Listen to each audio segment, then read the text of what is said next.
the same time, and people will kind of jump in. But yeah, I wanted to really check in with people, see, it's been a pretty crazy Scorpio season, hasn't it? I think a lot of people, and like even with Cosmos, we've been on like a 2.5 month break, and everyone's just been like running everywhere. And I just wanted to, I guess, just see what people like, kind of get people to share and kind of get to know each other and talk about the recent energy, like how it's been affecting you, what you've been doing. For me, it was definitely like very intense, especially like a few days ago. And with all that, like the reason I want to make this the way, like make Cosmos kind of open it up and whatever, was just a lot of the kind of when I was in America, just seeing and feeling like a lot of these like very dark energies. I'm not saying that's only America, but it kind of made me realize like it's so important to have as many people stick together as possible. I don't have like big ambitions for today in terms of like I just kind of want to just today just go with the flow, get to know each other, have people feel comfortable sharing and talking. And then going forward, we'll probably do more. Like I said, we're not going to be like so constrained to a certain topic, especially like astrology. Like I realized in the first year that having astrology like one astrological topic be the theme of a Cosmos meeting, it kind of like made it so there's only like 4 or 5 people who are talking and a lot of people listening. So I really like the idea of just opening it up and having it so everyone can talk about, so it's topics that everyone can talk about. There's no real limits. So yeah, my first question, I guess, is like how has it been? Like not even the last month, like just the last like while, like how what have you been doing that's helped you deal with some of the intense energies? And I'll open this up to anyone that wants to share. Anyone brave? I think a lot of you guys are on mute. What do you mean by intense energy? I mean, I know Scorpio season, yes. I guess like for me, I don't see it as intense. I have the sun transiting through my 5th house right now, or at least like the way that I interpret my chart, I do. Yeah. So right now I'm feeling a little like upbeat, and I'm already in Aries. I'm an Aries sun, so it's easy for me to just pick up on that upbeat energy, even though I know like a Scorpio sun, like an aspect to my sun, is not necessarily like it's in conjunct. But what I'm saying is it's still easy for me. I feel like in this time to kind of like I've really been pushing myself to like get out there and have fun. So it's been Yeah. easy on me. Nice. Yeah, I mean it's different. Like especially people born between 84 and 98, they're gonna have Pluto and Scorpio, so it's gonna make the Scorpio season even more intense. I know for me, like there's like when it goes over 17, 18 degrees Scorpio, that like area, that's where like I didn't even know about it until after, and I was like, fuck, no wonder I was like feeling just like so like it felt like all my past shames, things I like haven't thought about in like 4 years or 5 years, like just thrown at me in one day. And I was just like, all right, But I think it's really important. At least I'll share kind of how I deal with things. Because I'm not a very past oriented person at all. I don't think about the past a lot. It's whatever. Fuck the past. Not that it's bad. Just like you know. But when I do have like stuff come up that's like old shame, because in like somatic psychology, like the body, we store all that stuff in our body and whatnot.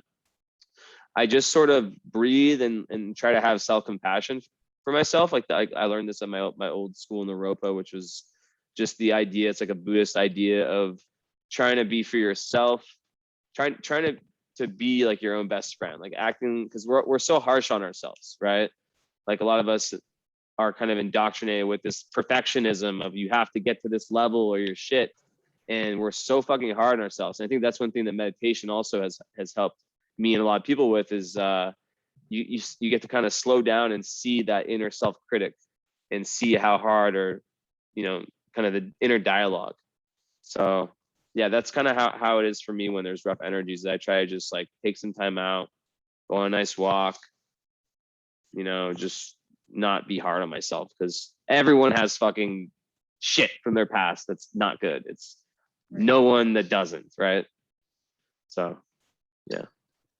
I'd like to say that I have really learned to like allow myself to get outside in nature why I am right now, and Yeah, nice. enjoy it without guilt. And also like 20 minutes just to get out and get some fresh air, and also only knowing that I have control only over what I do, nothing over any friends, family, outside forces, work, all that shit is completely out of my control, and I can only handle what's in front of me. And once I do that and I kind of connect of like, oh, I'm just going to let my feet guide me, then it makes everything so much better. Thank you. Yeah, that letting go, so important. Anyone have anything similar to that? I want to say for me, this Scorpio season has been very similar to that, where I find myself in situations that are very draining. And those situations kind of pull me back to old habits of mine, where they're a lot of fun and they're very Scorpio themed fun activities.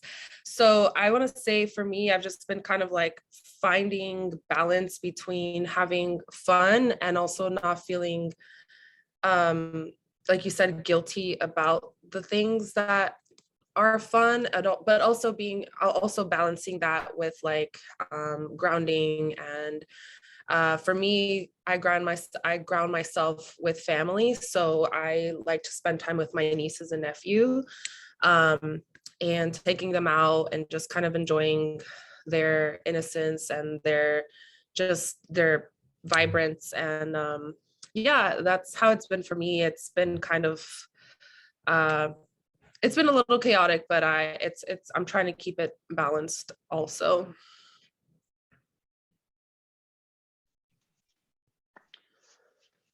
Very nice. Anyone else? And just feel free, guys, to just jump in. No, just like free mode. I'm not gonna try to talk a lot because I don't have a voice. So I don't even know if you guys can hear me. So far this year has been chaotic for me. I have just been kind of going with the flow.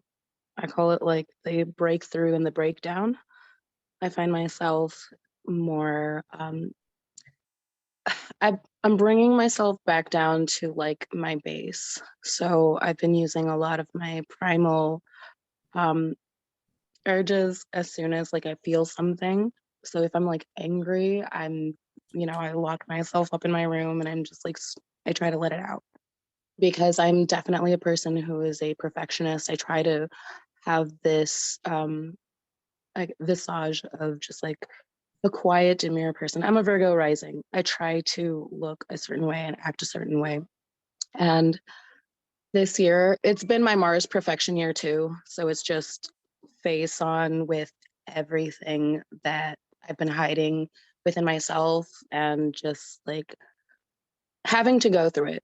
I'm just saying, fuck it and go through it. Deal with it however you have to, but don't let it stay. Don't let it just eat away at you and make you worse than you were before. So I don't know if you guys can hear me. I'm sorry. No, That's hear it. you well. It's a very good point. I mean, and this is, what's your moon again? I'm a cat moon. Cat moon, yeah. So a lot of people who have air moons, and of course Capricorn moon can be like the king or queen of repressing their emotions, right? Especially like male Capricorn moons. Not to say that some males can't be feminine and vice versa, right? But this is just something I've observed. My brother is a perfect example. There can be a lot of repression, a lot of like not dealing with the emotions, and air moons too, like Gemini, Aquarius, Libra moons. There can almost be this ability to kind of like, it's almost like you're at a restaurant and you're just putting off the bill till later. but what you said made me think, about the importance of just, I can totally resonate with that too. Something comes up, instead of just like pushing it away and using that escapism, to just deal with it. Just deal with it. Give yourself like feel the emotional impact. Okay, this thing, because like it's so easy for us humans to be like, oh, like this is nothing. This doesn't affect me. And then like a week later or something, or how many days later, we feel like shit. Like, why am I still thinking about this thing? It's way easier to just like admit, damn, whatever happened kind of affected me. I'm gonna sit with it for like 30 minutes or whatever amount of time I have, deal with it, feel it in my body, do whatever kind of, for me, like it's about like, if I have like a resentment, it's about like not having that, and like regardless of what the person did, just like understand that. But when you have a resentment for someone, that's literally you are taking in that negative energy. You're literally, what's the expression? Like it's like drinking poison and hoping someone else gets sick from it is resentments. So yeah, that's massive, is to really just deal with the stimuli, emotional stimuli, like when it happens, and not push it away. Just because you mentioned it, I'm actually a Capricorn moon myself, and my moon is in the 7th house. So for me, I do find it hard when I'm by myself. It's, I guess melancholy is the word to go for, but it's like, it's this like, it almost feels like I'm like in a emotional sensory deprivation tank. Like emotionally, I'm not really reacting to anything. It's just all happening.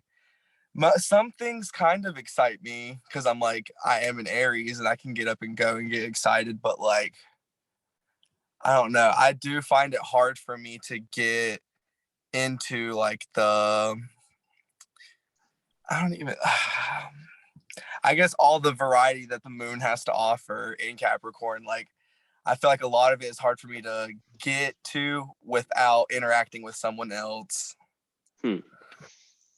Interesting. It's, Yeah. I mean, I have like 12th house placements too, but like, that's besides the point. I don't know. It's interesting that you mentioned that though. Yeah. Yeah, because Capricorn moon, I always think about, and does everyone in here, and by the way, guys, we're not going to get like too deep into like astrology land of like, I mean, we're always going to talk about it, but we're not going to like get to a point. I just saw how that happens, where like we're talking about such in-depth stuff that like half the people don't understand. But does everyone know their moon sign? See, I don't. I think everyone probably does or should. Let me know if you That's don't know your what moon sign, and I can look it up. Like, That's what I thought. I see. I'm assuming that that's why I'm talking the way that I am, because I'm No, assuming you're most good. You're good. You're good. That's like totally like, and moon signs is like so important. It's so like obvious that's something that we all, definitely will talk about in here. Because like people know their sun sign, but they don't know their moon sign sometimes. And the moon sign is just as important, if not more, because you can't be happy without following your moon sign, right? Your sun sign is your identity. It is who you are. But your moon sign is like how you can feel secure and happy. So it's very, very important. I have a really interesting moon sign and placement. So I'm a Cancer moon in the 8th house, and it is conjunct with Chiron, and it's my 8th house shares Cancer and Leo. So it's something that I'm trying to like figure out. There's a lot of different concepts around it, and it's just hard for me to really gauge like what that means for me sometimes. But being a Cancer moon, I'm very, very emotional. I'm also Venus Pisces, and a Sun Pisces, and so I'm just very emotional sometimes, and going with the flow is definitely my theme, I would say. But I do end up like over investing in my emotions, and I have a North Node in Capricorn, so it's a lot of things to balance sometimes. just having the North Node in Capricorn, you have all this water in your chart, but then you have North Node in Capricorn. It's like, I guess it's hard because sometimes, like, I'm a Cancer rising, so I feel like a crybaby. I feel like, wah, but at the same time, I mean, I'm a Cap moon, so I feel like, in a sense, maybe you're just being pushed in this life to really draw the line between where your emotions, like, not necessarily stop or start, but like, there's what's more real, because sometimes things are more real than your emotions. I'm not trying to be dismissive in a sense, but I'm trying to say, like, sometimes we can be like, we can get like Neptune fog vision because of our emotions, and sometimes they fog our sense of clarity. And that North Node in Capricorn, it being the North Node, being like a sense of not familiar to you, like, it's something that you're striving to get to in this lifetime. So it's just, and it's every day. It's like, even outside of astrology, it's just taking every day like one thing at a time, because it's like, it's not bad to be sensitive or emotional. It's just like, that's how you, if you weren't that way, you wouldn't be who you are. Like, and I mean that in the most empowering way. Like, you Mhm. know, you have a lot of water in your chart for a reason. Yeah, thank you for that. I feel like my Capricorn North Node is kind of like my, I don't know, I want to say it's like I've had this dream where I met like my higher self, and she was like this very gracious, very like, just seemed like she had it all together, and I felt like that was like me dreaming about my higher self. And that's when I started researching what North Node was, because for some reason I connected that with my dream, like, what does this mean? And so when I found out what, like Capricorn, and what it stands for, and I was like, oh my god, this is exactly what like my dream was. It's like my more put together self was like, you need to grow up, you need to be like this, you need to be like that, you need to be more responsible. And I think my water sign is like a baby. It's like, grow up. In Yeah. a sense, like, yes, I do appreciate my emotional side, and it's I'm very, that's why I have a lot of friends, because I'm always there for my friends. I'm always pouring into other people, right? But yes, you're right, it's kind of like a battle of like responsibility versus emotions, and they're both very important, but it's, they're so different. So yeah. Thank you for that. Okay. It's so funny just because I'm the opposite of you when it comes to North Node. So I have a Cancer North Node and I have a Capricorn South Node. And my moon kind of falls on my South Node. I don't want to say on it because it's like a couple degrees away, but it's like sort of there. So I feel like I'm sort of struggling. I don't want to say it's like the exact same thing, because I feel like it's always been easy for me to put my feelings aside and just be like, okay, I gotta just get this done. And I want to be the person, like, I'm an Aries and a Cancer rising. I want to feel my fire. I'm tired of putting my own fire out. Like, I want to feel it. And for so long, I've been made to feel like I can't feel it. But now I'm like the little unicorn kitty from Lego Movie that's going crazy. Like, or like Bubbles from Powerpuff Girls. Literally, that's how I feel. That's so funny. Yeah. Thank you. Yeah, I think of I'm like, go ahead. I was just gonna say, unfortunately, I think I have to go. I'm gonna go play soccer. I wanted to stay for as long as I could, though. Enjoy. I'm so Enjoy it. sorry. Thank you so much. Bye Sun, bye. Bye-bye. Have Sunshine fun. Mars. You. Thank you. Bye, everybody. See ya. Okay. Yeah, so with that, it's definitely like Capricorn's, it's something to do with masculinity and femininity. And North Node in Capricorn is usually someone who needs to like learn to be more masculine, learn to be more like external life, more self-reliant, stuff like that. And there can be like past life kind of mastery of being the mother figure, being the nurturer, and it's like taking that energy into the world, right? And taking that caring energy and like making like a difference on that kind of larger level than just the more domestic kind of Cancerian realm, if that makes sense. It's usually how one aspect of how I interpret that one. Right. Thank you. Yeah. So Agni, are you there? Aggie? You're away from your phone? I think she is. Well, Oh, Montez, anything yeah, to because I had a thought about conjunctions when he was talking about moon conjunct south node, I think. So like as for moon conjunctions, you have to apply wider degrees because moon moves the fastest in the sky. Well, apart from ascendant, descendant, but like the moon, you can apply wider degrees, I think up to 15 Yeah, definitely. Yeah, it does move in a day. faster, so the orbs can be So larger. yeah. Yeah. Larger, yeah.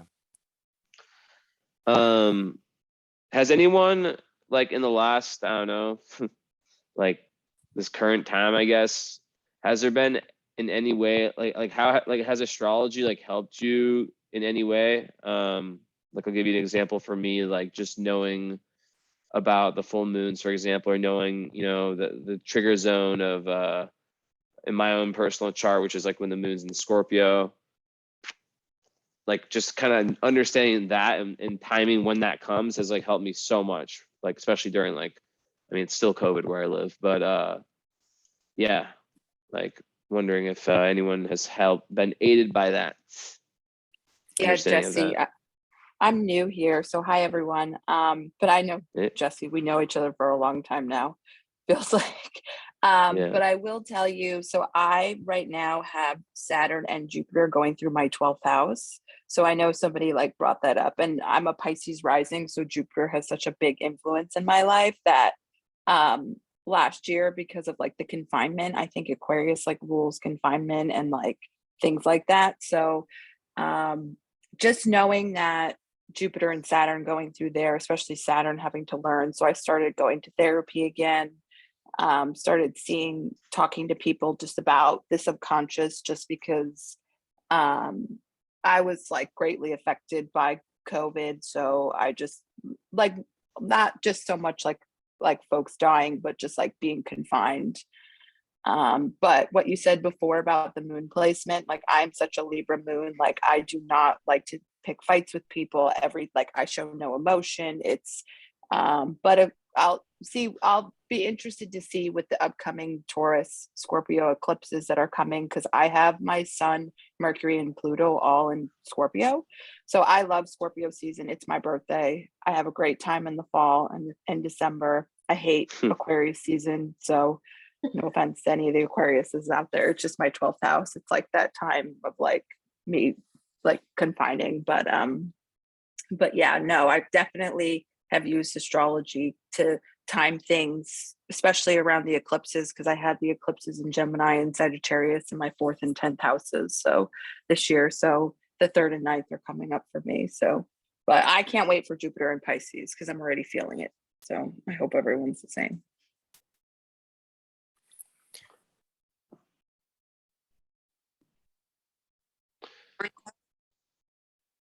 So I don't know a lot about astrology. I mean, I'm always like, if you talk to my daughter, she'd be like, "Oh my God, you know, my mom's blaming this on like the moon placement or whatever." But she's really into it now too. But because I have a Scorpio North Node, I've had like all this pressure recently about wanting to quit my job, quit my relationship, like live my highest truth. And it's getting to the point where it's like almost painful to keep living life the way I currently am. And so it's been intense at times, just the Scorpio energy, but I love going deep and I love the psyche. And of course, I mean, that's why we're all here. But it's been really intense because I'm also a Libra sun. So it's really hard for me to make a decision. And I'm also Cap rising. another hard to make a decision kind of person. So it's been just a lot of pressure, but it's good pressure. And I'm really grateful to be here, and I really, like seeing everyone's faces. So thank you.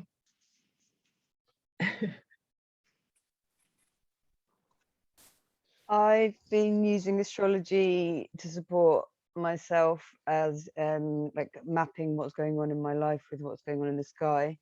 I started in April, journaling all of the transits and how they're affecting my chart and where they were in my chart as well as in the sky, and then journaling, so mapping backwards and forwards. And it's been really amazing, but like 2 weeks ago I had to stop because it's just quite intense, like so much going on all of the time. And I started getting into electional astrology, and that was like taking me down rabbit holes as well. And because I've invited the universe to teach me astrology rather than, well, I got the basics, and then I've just been seeing how astrology shows up for me, which I think is a good way to do it. But I'm also keep being shown that actually we're not supposed to actually be mapping everything out exactly. Well, I'm going through my Neptune square Neptune, so that's why that's kind of where the astrology rabbit holes come from. But yeah, I'm enjoying Scorpio season. I've got loads of planets in the 8th house, so I like the intensity, and it sextiles loads. I have a lot of planets in Virgo and a lot in Pisces. Trines my Pisces, so I'm like, yeah, Scorpio season good. Yeah, electional astrology is fun to discover. I've been well, just recently discovered it actually, and I've been trying to like wake up at certain times to like see how my day will go, and like some of it is just crazy. Like at at times, like I wish that I didn't wake up, but it's fun. It's fun, like to discover it for yourself. Yeah, I think it's fun, but definitely. I think you have to be really careful with electional Yeah. astrology. I keep thinking that I've chosen something on the right date, and then realize I've missed an asteroid, or I've missed, because I tune in on the good ones and go, oh, that's going to be a good day, and then I realize I've missed a Mercury Chiron square or something, and it's like, actually, so the universe keeps showing me like you're not supposed to be like planning everything. Like I have 4 planets in Virgo, so I'm like I'm trying Yeah. to work everything out, and it's Can't like help it. the universe is like, nah. Like, so I have a lot strong Pisces as well, so I'm balancing those. So yeah, I'm finding the right balance with astrology, but also I just hit it really intensively, especially with lockdown and everything. And then I came out, started interacting with people again, and realized I couldn't talk to my friends, I couldn't talk to anyone without referencing astrology. So it's nice to be in a group of people where I can just go, oh, they're like, well, how's your day? It's like, well, my sun's doing this and my moon's doing that. And so yeah, it's nice. Yeah, for me, it was not more. It was more about learning the aspects, like what kind of energies they bring. So, like most known aspects, like Mystic's Rectangle, Grand Trines, and stuff like that. So I was more interested in learning what kind of energies do they surround than like bringing some stuff into my life. Well, apart from the knowledge, the actual experience, like anticipated one, instead of just like, yeah, I guess I just want to have a good day and I will have a good day. But like I didn't go to look as far into as like asteroids, just like Yeah. planets and stuff. Because You like can go very asteroids, deep.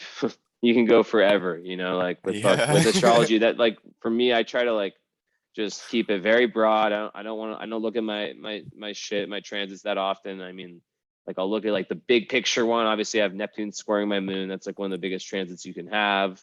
Saturn on my Mars and my Venus, also big. And then I just try to figure out when, I just kind of pay attention to the trends, the full moons, all that. And like when it's in Scorpio. But I feel like I used to, when I was first getting into astrology, I feel like I was very much like charting like each day, what little mini like moon sextile, Mars for like 2 hours, like little tiny transits like that. But like I found like it was just more, life is just more fun when there's kind of some, some feeling of like not knowing exactly what's gonna, or not knowing exactly what the energy is gonna be. But it can be very interesting at the same time to really forecast, especially if you have a lot of Virgo. That's all about planning, right? Oh yeah, yeah. Me too.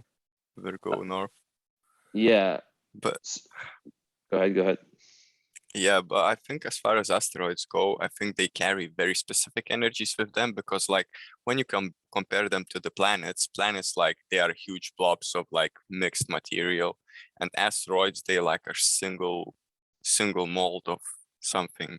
So like I think asteroids, they bring like very specific energy to them as when you compare them with the planets. So like as far as what kind of energies you can expect from a certain asteroid, I think they are more specific than planets, like because planets, they have a life of their own, whereas asteroids, they are sort of lifeless. They don't have wind going in them, just like one blob of rock, you can say, or ice, whichever. Yeah, definitely. They're definitely very specific, and it's more about the conjunctions. Oh, But yeah, guys, switching gears a little bit, the astrology hole is always going to be appealing. But I want to like kind of correlate astrology with current time. So Venus in Capricorn right now. I think that I'm curious like what people have made of that, and I'll start briefly. I mean, this has kind of been like a theme, and this might like lead to other conversations about like relationships and stuff like that. But I think that, and maybe I felt this before that, but for me, I've been way less like interested in relationships, I guess, like just like almost completely uninterested. Like it's like at the lowest of my priorities, which is like it's never been so low. And I'm wondering, and this isn't even really about Venus and Capricorn. This is more about just like kind of these last 2 years, and just what like the karma that's brought for me and for lots of people. I'm curious like what, and feel comfortable sharing with whatever you want to share, like what effect it's had on you in that way. And one other thing I would say for myself is like freedom is so important in relationships. And I think with people talk about like the age of Aquarius or whatever, and I feel like that's going to continue to be a big like a larger and larger value for people. And it's definitely been for me. It's always been like that for me. But I guess I'm curious if anyone has also felt like a shift in how they are in relationships and like what they're looking for in the last, since COVID kind of. Oh yeah, definitely. Like a lot more stricter, like Yeah.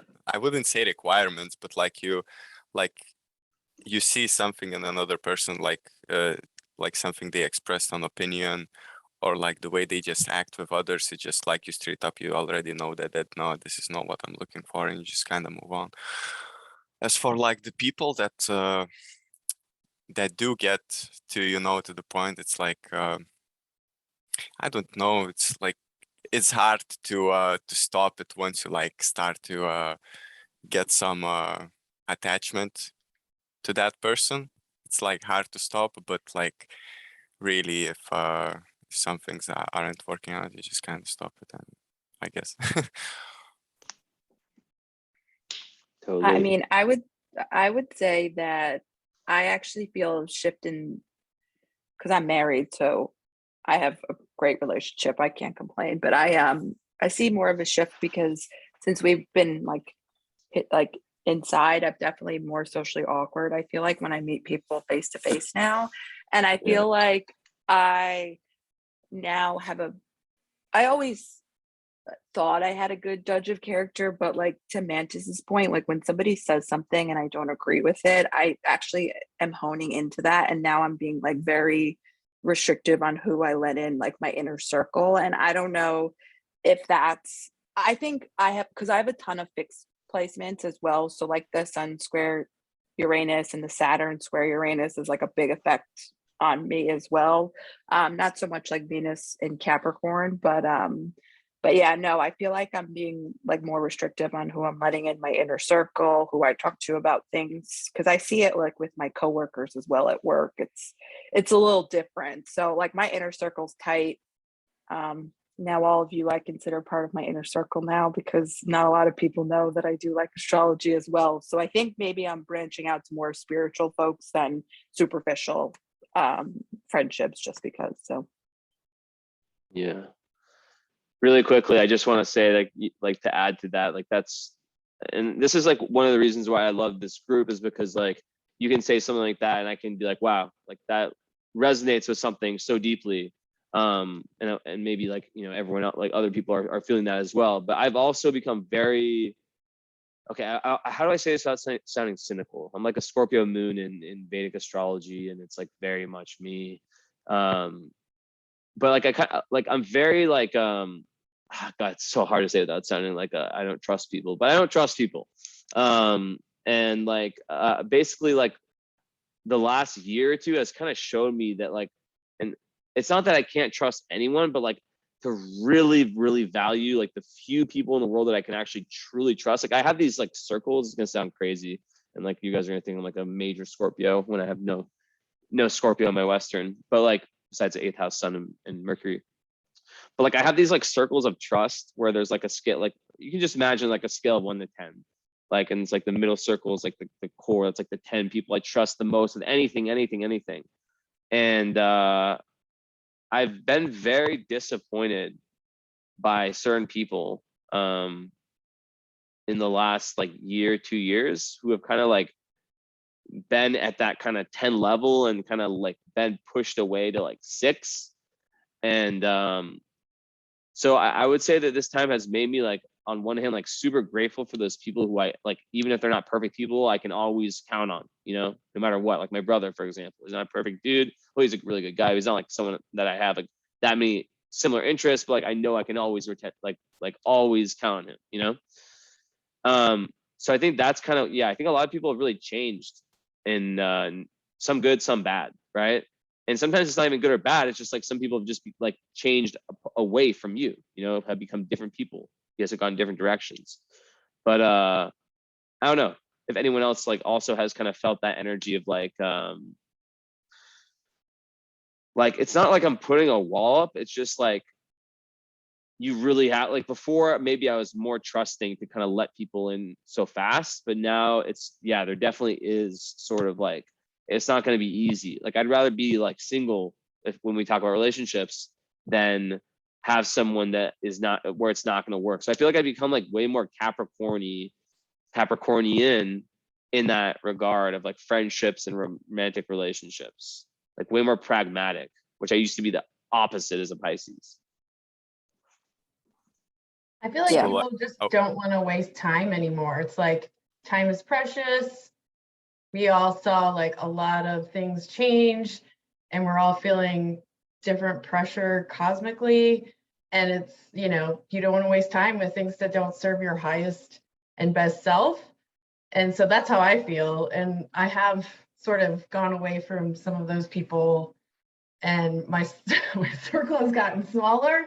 But then again, it's also opening doors to circles like this circle and being really close to other people that mean a lot. We can go really deep together. And it doesn't necessarily have to be like spiritual all the time, but like that there's just none of those weird suppressing your highest self kind of, I don't know how to say it without sounding like a dick, but I mean, like, we're allowed to sound like know, dicks like here. like those little things that sometimes like people will just like be super critical of you, but you love them and you're like, well, I know who they are and what they've gone through, and I'm going to give them the benefit of the doubt, and I'm going to see the highest and best in them. And then you realize that like maybe you're seeing something that's not really there. And so maybe you should just move on. There's tons of other people on the planet that will probably treat you a whole lot better. So I definitely have felt that too. I think it's also about the compromises that you would have to make if you go into a relationship with someone else. So like when you look at someone like you, if you are self-aware, you already know like what you will have to like put down, like live with. So like compromise, make a compromise with. So for the rest of your life, maybe even, who knows? So like that's why it kind of gets maybe treated with more importance these days. I don't really know, but it's Scorpio season really. But I had this sort of vibe for this whole year, maybe even I think it was since 2019, maybe also through Scorpio season, because I was in some deep shit. Sorry, but yeah. But yeah, I guess that's why, because like the people like with experience, you kind of get to know how people are like, and when you know that you are not like that, it's like it's kind of a different story.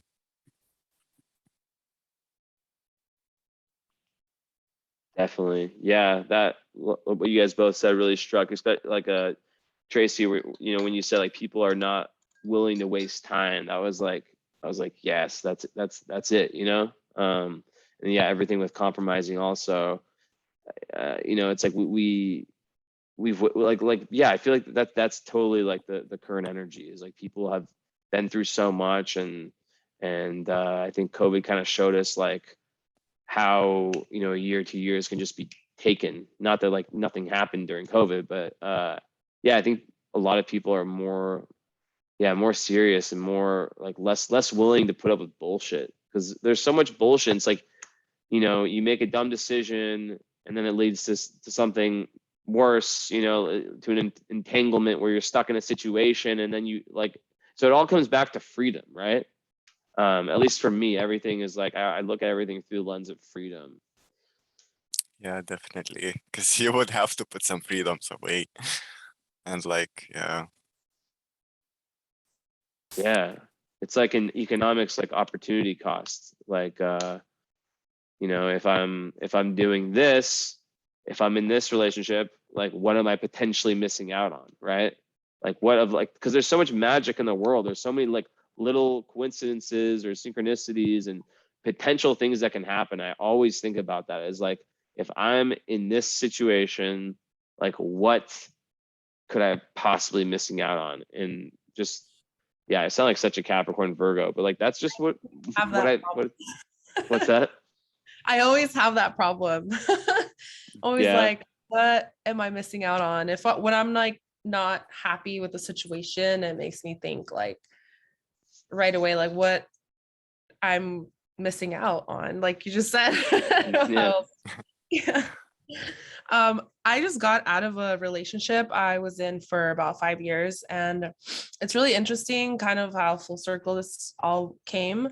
So the person I was with was a Cancer sun sign, and his mom actually was the one who, I've always been into astrology and all these things, but I never really dug deep into it because it was just a lot of information.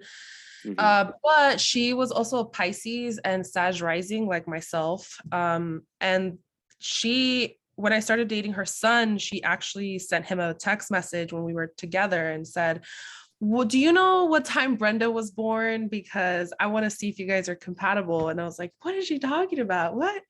And we dated for about 5 years. This was like the first year we were dating. And so her and I actually got really close. She's a meditation teacher. She's very spiritual, goes to India a lot. So the synchronicities that you're talking about, I think that you meet a lot of people. Our relationship obviously didn't work out, but I guess through him, I was able to meet her, and I was able to, the door to all this knowledge was kind of opened for me. And then once we broke up, and we broke up maybe like a little bit before COVID pandemic happened. So during that time, I spent a lot of time alone, and I would just, I live in California, so I'm very fortunate to have a lot of forests and beautiful hiking, and that's something that this person didn't really enjoy doing. So again, Yeah, same. talking about like compromises, right? He was a more of a like, if we went on vacation, it was like resort. He wanted to stay like in walls and buildings with like luxury things and stuff like that. And I'm very different. Like I was like, let's get a B&B in the middle of the village in Hawaii and, you know, like just explore and visit waterfalls and things like that. And he was like, no, no, no, no. So when you talk about compromise, I think those things are very important. And this is essentially someone you want to spend the rest of your life with. So I think that my whole aspect of compromises has shifted a lot. Whereas before I would just go with the flow and allow my partner to decide and make decisions for me. Now I'm like, no, this is what I want to do. I don't care what you think. And if I'm going to be alone while I enjoy this by myself, then so be it. You know, it's going to lead me to my true happiness, because I was comfortable in that relationship. And I had a friend and, you know, all those things, but I just felt like there wasn't the depth of what I really wanted. Like it wasn't there. So yeah, I would say things have shifted for me in that respect also. Do you guys think that like karmas are getting cleared up faster? And I've seen so many relationships end and marriages end and new marriages begin, and I'm just wondering, like, is everyone just like clearing up their karma pretty quickly, or because it's pretty wild. I mean, it's interesting because I do think like every person that comes into your life brings something, and you're supposed to learn from them, and you're supposed to grow, and that can last a lifetime. And maybe in the past that did last lifetimes. And maybe now it doesn't have to last lifetimes. So I don't know. It's a thought that's been on my mind a lot lately, about like clearing my karma with my past selves and how that's affecting my current relationships. So I don't know. I think in that regard, my view on karma is a little bit different. It's basically, well, they say it's law of cause and effect, right? But for me, the cause and effect, it's like you can counter attack the effect. Well, counter effect the effect part by different ways. But like honestly, it's like your cause can like make the effect like counteract the effect. So like at any point, like you can just free yourself. From my point of view, it's like depends like how much time you are gonna put into discovering yourself, and then like the more you know yourself, the more parts of yourself you can silence in a sense. So like just put to sleep and deal with it, face it. It's just go past it. And the Scorpio season has been very, very, very intense for me in that regard, I guess. Yeah. I'm sorry, go ahead. I thought you were done. No. I was done, yeah. I keep thinking I'm like interrupting you, but okay. No, so I want to speak on that, Tracy. That's a really, really good point. And so this has been going on for months. I like as an astrologer, someone that like, you know, tons of people tell me about their lives and stuff. And, you know, I just hear about it a lot and talk to lots of people. Like this is exactly, you're spot on. Like I also like ended a relationship a few months ago, and it really feels like, yeah, a karmic, like a time. And like what's interesting about like the qualities of a lot of these relationships is that they seem to be very much of the sort of relationship, so at least the ones I've heard, that we're serving like not necessarily like the one, but we're serving like a very high karmic purpose, like kind of like a past life debt type situation, right? Not to generalize and say that every relationship that ended is like this, but I definitely think it's been somewhat of a portal in the last few months, of endings and clearings of karmic debts, like almost like you know, the work has been done, no further energy needed for this. And you know, every relationship we come in, like, and we can look at this from the lens of astrology or just through any normal lens, it's helping us in some way. Like my ex-girlfriend, she had her son exactly on my Pluto, right? Exact to the degree. And that's like a big part of my chart, like most fucked up part of my chart. It squares my South Node and my Venus. So like you're literally like going through different relationships with different people. And I made a video about this a while ago. I posted my story the other day, like how there's like Saturn relationships, Pluto relationships, Neptune ones, like the ones that take on like the energy of different planets. So yeah, I definitely do think that it's been sort of a time for a lot of people of clearing these karmic debt relationships and then moving into a time of more I can never say this fucking word, individualization, and kind of getting back with yourself. And I do think that like at least in my life, I can't speak for like the masses for this one. I know that I'm doing a lot of work that's like going to prepare me for like a more important, like ultimate, like marriage type relationship that I feel is going to come in the next year, I think. Not the marriage, like the meeting. So, yeah. Yeah, on just a note on the individualization part. Like I think what helps me a lot to overcome some of the stuff. So for example, grudges I might hold against someone. So like just acknowledging that I am individual and they are individual. So like they have basically the same rights to life as I have, same rights to mistakes, success, whatever, but like what have you. Like it's just like we are the same in that regard, and like which that makes kind of stuff easier for me to let go in a sense, because like even control. So like certain people you might not want to get in trouble, right? But then like you realize that they are just individual and like just have the right to make mistakes just as much as you do. So kind of like you kind of take accountability for your own actions rather than their own, and it kind of gives you more peace, because then you just stopped worrying about things that you cannot control, and other people are literally the things that you kind of have the least control over.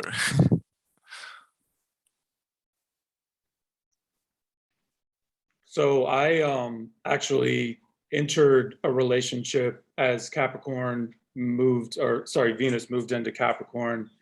I am 41. I've only been in one other relationship in my life. It was 14 years ago. Through learning astrology and understanding that, my natal Venus is in Taurus, which is great, but it's in the 8th house, which is fucked up. And my natal Chiron is only 4 degrees away. So as I'm going through the years and like, is there something wrong with me? Like, what's up? Like, this is crazy. Having a better understanding of having that natal Chiron near my natal Venus, like totally has made me feel a little bit more comfortable with things, understanding that the older that I get, like there's a lot of lessons to learn and that I should be okay. So I just actually entered a relationship as Venus was entering Capricorn. Obviously, like I'm an Earth Venus. My partner's also, he's a Venus in Virgo. So I was like, oh, this is perfect timing. And it wasn't my call, it was his call.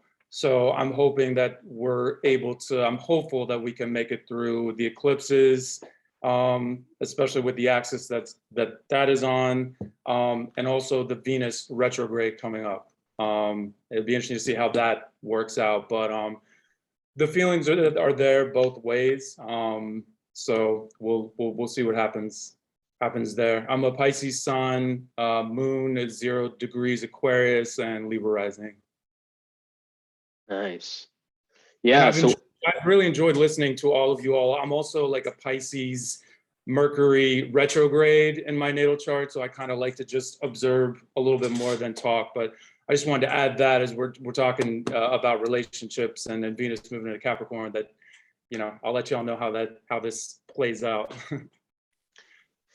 yeah, definitely. And that's like, I love that we can like talk about that kind of stuff in here. It's a big help in kind of look at kind of see how astrology works with it, because Capricorn, when you relate it to relationships, it's actually like Saturn, so it's the glue that makes relationships hold. So it's actually not a bad thing. Saturnian relationships, they're the ones that, or like if Saturn is emphasized in a composite or in a synastry, like it's relationships that kind of just are able to be held together through the craziness. They just stay together somehow. So definitely not a bad thing. Hey, Chase, can you let us know how the eclipses are on your Venus? Yeah. I mean, thing? I'm scared, but I mean, Jesse, I mean, do you feel like if I'm natal, Taurus in the 8th house, I mean, and that's the eclipse axis, right? So I'm kind of intermediate astrology, so I don't know exactly how that works. I mean, I'm scared, but I'm gonna try to just stay focused and stay calm, stay cool, and just kind of ride this out.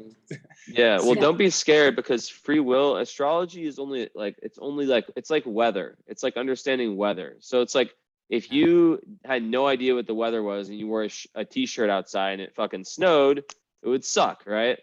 But you shouldn't have fear, because just know, because like that's the beauty of astrology, is that you have an idea of what's coming. When the potential shitstorms are going to come, so you can prepare yourself, you can ground yourself, you can meditate, you can run, you can walk, whatever it is that you'll be thinking about it. So I think that free will trumps everything. Like, I'm not like a fatalist when it comes to astrology. I think it's just a very valuable tool of like letting us know, okay, this day I could feel in a certain way. So I think you'll be fine.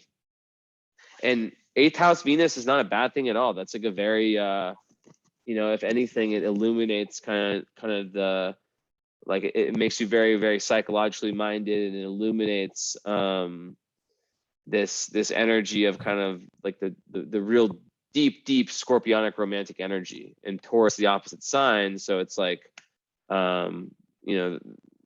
it's an interesting energy. But I think any whatever house your Venus is in, or Jupiter, that those houses like become emphasized in a benefic way. So 8th house Venus, that kind of, it's a very dark house. It kind of gives you like almost this like flashlight and like the depths and like the darkness, which is very good. Kind of like my 12th house Jupiter.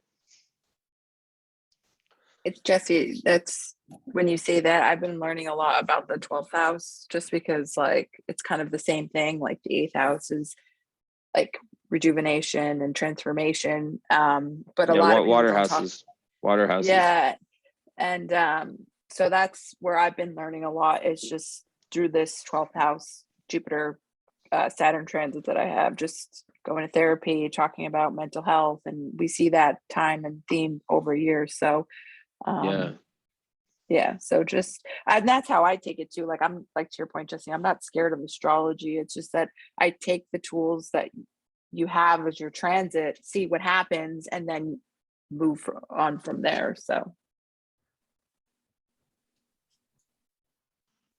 yeah, definitely. And I also started therapy like when I knew that I was going to have moon or Neptune square moon, because it's like a very foggy energy that like kind of fucks with your emotions in your head and makes you like really like just up, like kind of just like really, like I already need a lot of space. With this transit, I need like my own freaking mansion. I don't have a mansion, but like I need like a mansion's worth of space from anyone. So that's, it's very valuable to know about the big transits. Anyone else about the relationship stuff? Angel, I see you in there. Hannah, everyone, Emma, what's up? Since you guys are all super astrologers, because I'm still kind of lost, but I know enough to be dangerous. What do you think about the upcoming eclipses, and like because I'm not great at forecasting. I just kind of go back and look. And after something happens, like, oh, well, I'll go back and see what was happening astrologically. And then I'm like, oh, that makes sense. So I haven't got to the point of like forecasting, but eclipses are always intense. And so I was wondering what people thought about that, like what to expect for, what to look at in your chart, that kind of thing. I haven't looked at it yet. I don't know if anyone else has. I don't know.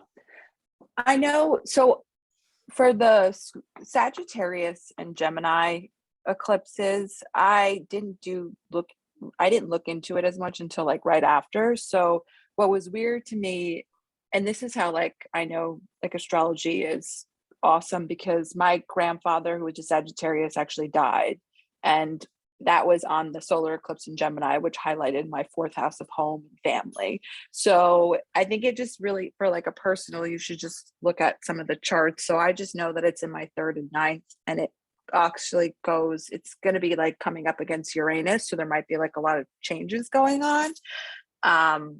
But that's kind of that's like where I'm at right now. It's just that I know that we're going into a new eclipse season on the Scorpio. So look out for probably a lot more transformation, because the South Node is in Scorpio. So, but again, it affects everyone differently. Like I was reading something that when President Obama got elected, the South Node was going over his son. So like it means something different for everyone.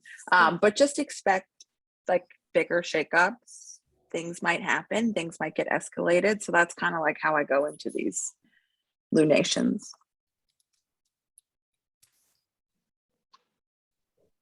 Yeah, it's just energy. It's just, it's going to be heightened. And remember, guys, don't look too deep into it. Like it's you could have a million different things going on in your chart at once. Just good days to kind of like do your routine and to get balanced, to do the gratitude, whatever stuff people do that gets you deeper spiritual. Meditate.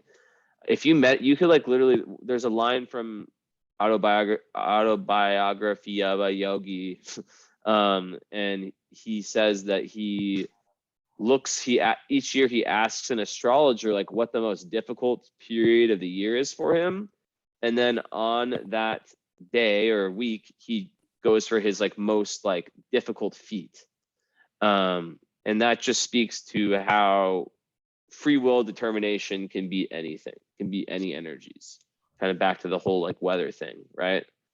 Because I don't want people to be afraid of astrology, because like, I mean, let me ask this. Have you guys ever felt a day, or maybe like had a transit or something that maybe you didn't know about beforehand that just absolutely fucking destroyed you? And then you kind of like were able to, oh, I see what was happening here, Like for me, it was like Chiron on my sun. It went over 5 times, and each time to the exact time, I'd have like some sad, fucked up thing happen. Like oh, things fell apart with this girl on one. Oh, this run, like this fight with my dad on another one. Like it was just like every single time, like clockwork.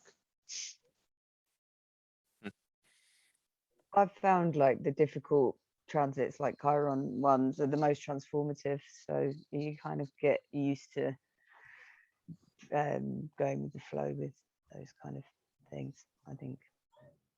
About eclipses, I would say for me, my understanding of them is they're quite karmic. I listened to a podcast today that reminded me about it's a time for kind of letting go, and it's more of a release time than a kind of manifesty moon time.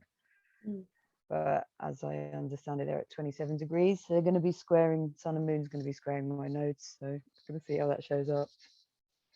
Be open to whatever transformation is coming. 27 Taurus. That's right, Is that isn't it? Well, the moon's going to be 27 Taurus and the sun's going to be 27 Scorpio. It's a lunar eclipse. Yeah. I've read about the manifestation piece, like hold off manifesting just because the lunar, like the magic, I guess, that comes from it is, sorry, my dog's going crazy right now. That's why he's on my lap. But I heard that it's like, because it's so powerful but you could still, like, to your point, Jesse, like go for walks, like still journal, things like that. So. Ooh, I just read up. So the fixed star, that it aligns with is Algol, which is like very destructive. It's like about like misfortune, violence, and then also it squares Jupiter. Ooh, wow, so this is fucking crazy one. Let me see. I just need to pull up the full moon chart. So that adds the risk of greed, immorality, responsibility. So yeah, moon square Jupiter, like there can be like excessiveness, right? So like it says excessiveness feeding into the destructive and brutal nature of Algol. But it's also trine Pluto. So that is like very, very good for spiritual transformation and spiritual evolution. That's really interesting. So it's a very intense, I see it like as this like red ball energy. Let me see the chart. I can maybe even share the screen, can I? Well, and I think this week too, we have like a Mars opposite something. So Yeah. Mars opposite, Mars is in Scorpio, so it'll be opposite what? Uranus? oh, Well, actually, yeah. no, that already happened. Oh, no. This is, okay, that's gonna happen because this is the full moon chart. Not that I know many won't understand this. Okay, so we have, yeah, the sun conjunct the North Node in different signs. It's still a conjunction. So this is a super, super karmic. And yeah, this is extremely, so when the nodes are involved in an eclipse or a full moon, nodes are about like past life, future life. It's just it's like karma, like synchronicities, like the mysteries, these things that happen. So there's going to be lots of collective fate. You add Algol to that, might be scary, but then I think so. I see this as like a portal where there's like going to be like these two. Okay, so okay, I'm getting the download kind of here, where there's going to be like the two routes, right? So it's very karmic. There's going to be like the ego route and the spirit route. And this could be a theme. This isn't going to just be one day. This could be a theme that's going to be going on for longer than that. And there's going to be chances for like that Jupiter square, which is like the excessive kind of like feeding into our lower instincts and do like overdoing things, right? Taking the energies kind of in a maybe even power struggle. But then the trine with Mr. Pluto here, that's like, okay, it might be like intense shadow work. So there's going to be like, it's very shadowy. It's very like karmic shadowy. But it's offering you the chance to have like a more like pleasant / transformative, I guess, experience.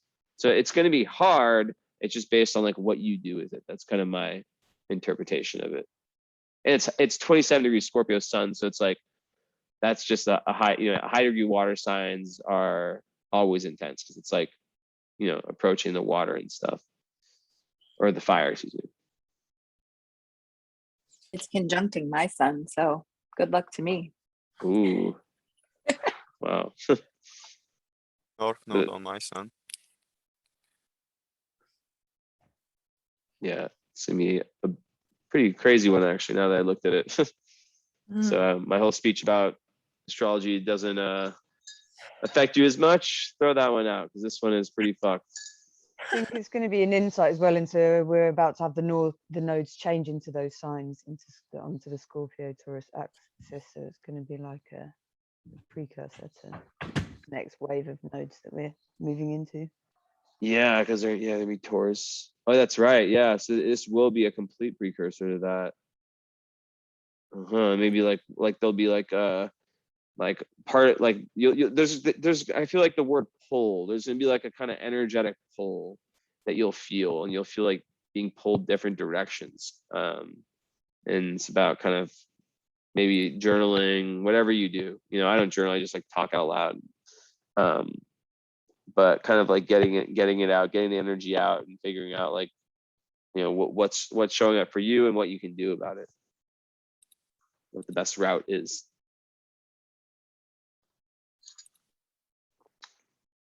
So yeah.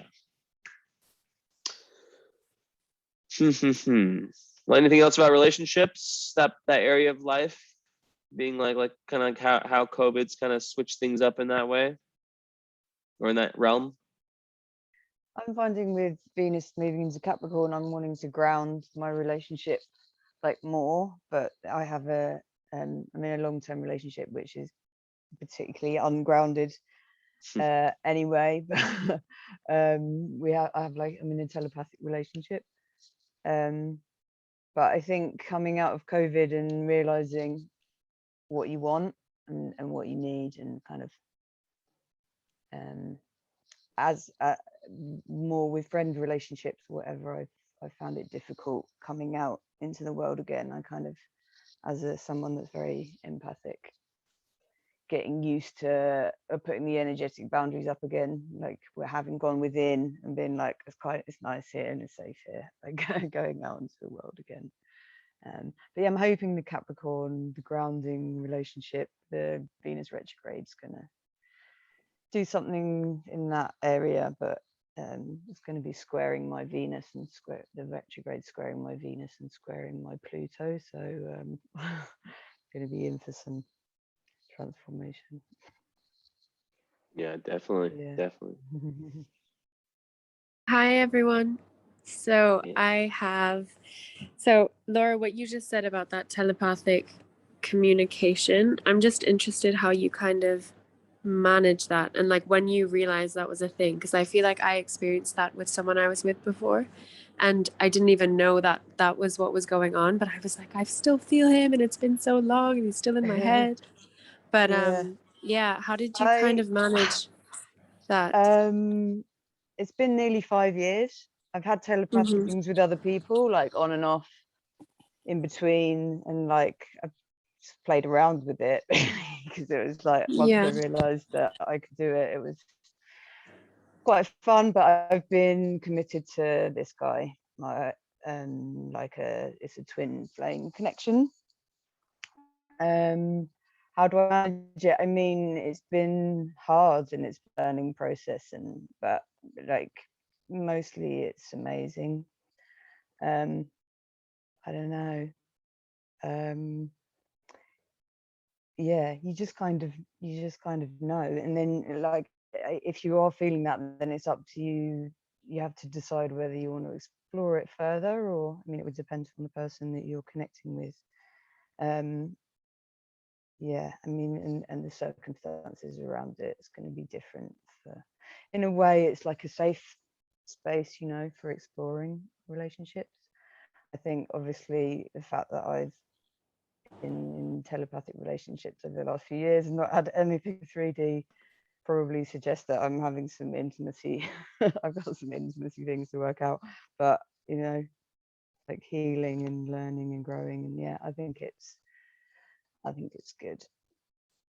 It's worked very well for me in many ways, but I need it comes a point where I need to actually I do need something more, but I'm committed to this person who's in a relationship with in a karmic relationship with someone else. So I'm That's doing so all of the healing interesting. work, and yeah. Thank you for sharing that. It's funny you said that because I feel like recently conversations have just been aligning. And right before I came on this call, I was speaking to someone about just that exact thing of having telepathic kind of communication. And I don't know. So in terms of the relationship side of things, to Jesse's question, I guess it's been weird. I don't really know what else, but it's been weird. Yeah. How weird? I think it's been really the ways that I thought relationships should look, or the ways that I thought they should be, has just completely transformed, and it's kind of come down very fast and very quickly. So yeah, I just have to readjust. I guess that's the transformation of how I was looking at relationships in the past, or what I thought I needed or wanted has kind of shifted recently.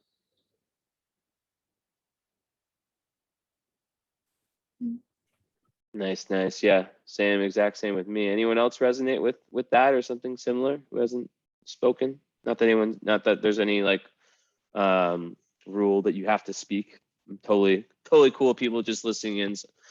But anyone else on that?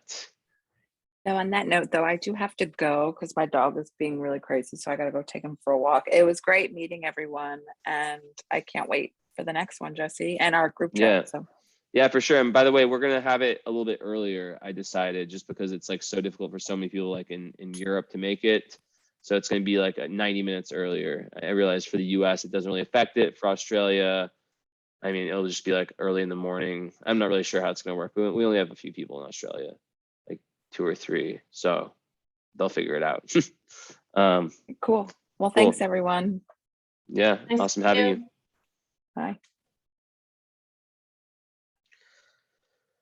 All right, guys. Well, one other thing I wanted to kind of ask today, and today, like I said, this is like the first time back. We're kind of slowly moving into it. I didn't expect, it to be like a big one. I feel like people are still kind of running around a lot, and we're figuring out the kinks. But what are some things you guys would like out of this group, and like to, for example, what would you like to learn about? What would you like? Because I love, like, for me, I love the idea, even if there's some sessions that are more stagnant, where there's less people, like just the consistency of having it. And we'll go back to 2 weeks, I think, in January. It was such an asset for me and for everyone. Like, a lot of the OG people aren't here right now, but they will be. It was such an asset, because we all go through so much shit throughout a year, and to just know, it's almost like therapy, but not therapy. To just know, like, every 2 weeks there's going to be a time where you're going to be able to speak with other spiritual people, and we're just getting to know each other. The chemistry kind of takes a while to form. People hop in and out, but I'm just wondering, like, if there's anything people, would want out of it, any ideas you might have for, different topics, like if you have any expertise. Well, I mainly just came to listen today. I don't know, my reception's been cutting in and out. Can you hear me? Yeah, perfect. Okay. My friend Tracy brought me, and yeah, I mainly just came to listen. But I think when one person's talking, like, I guess for a little bit more of an extended time, it kind of triggers other things. So that part is really nice. I think it'd be great to hear, I don't know, maybe hear you talk, because I've heard really nice things about you. So maybe hear you talk about a topic and a little bit extensively, and then if we joined in. I know when Tracy was talking about the whole acceleration of karmic kind of relationships, I almost felt like it was setting off antennas, at least to me, but you responded to it too. So yeah, I think I respond well that way. For sure. Yeah, definitely. And we've had, we have a lot of people, like, honestly, guys, like the main OGs, I call them, like original, like there's it's just kind of funny. Like, none of them are here. Like, so few of them, I guess none of them really came today. But usually, like, Cosmos, we had like almost like a panel of probably 7 or 8 people that were there like every single time, and there would sometimes be like these long extended shares.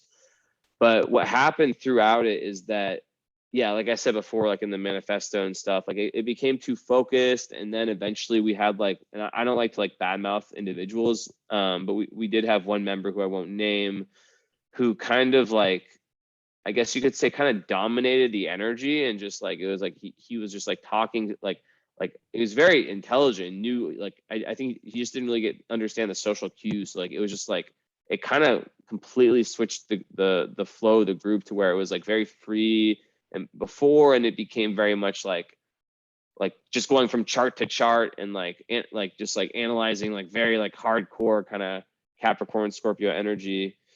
So yeah, I really wanted to be a safe place where, because there's some of the stuff we talk about, we'll talk about in here, is stuff that people don't feel safe talking about, from an emotional standpoint, because fear of being made fun of, fear of people not understanding. I know we can all relate to that, right?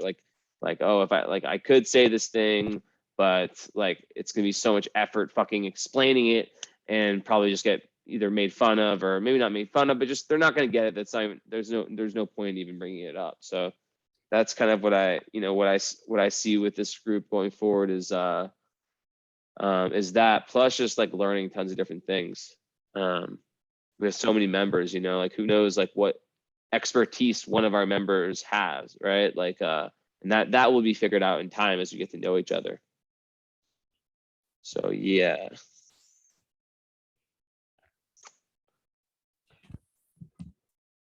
I think it would be really cool if we had like this certain topics that people were really interested in, and then kind of having them moderate sometimes as well. So coming in with their own expertise or their own kind of, if they're dealing with it in that moment, they can, I don't know, I guess guide a conversation to a specific topic that they can give insight on. Yeah. Yeah, that's exactly what I had in mind too, is like, yeah, exactly that. Just, yeah, figuring out what people are passionate about, because like astrology, when it's just astrology, it just limited it too much, you know? And it's not like we only like spoke about astrology before. Like, we definitely had like sessions that were so amazing. It's just like, that's kind of how it ended up becoming a little bit stagnant at the end. And so that's why I want to open up to everything spiritual. And like, you know, what is spirituality? Spirituality is life. So you know, I want it to be completely inclusive for everyone. So yeah, let me see, I made some notes here.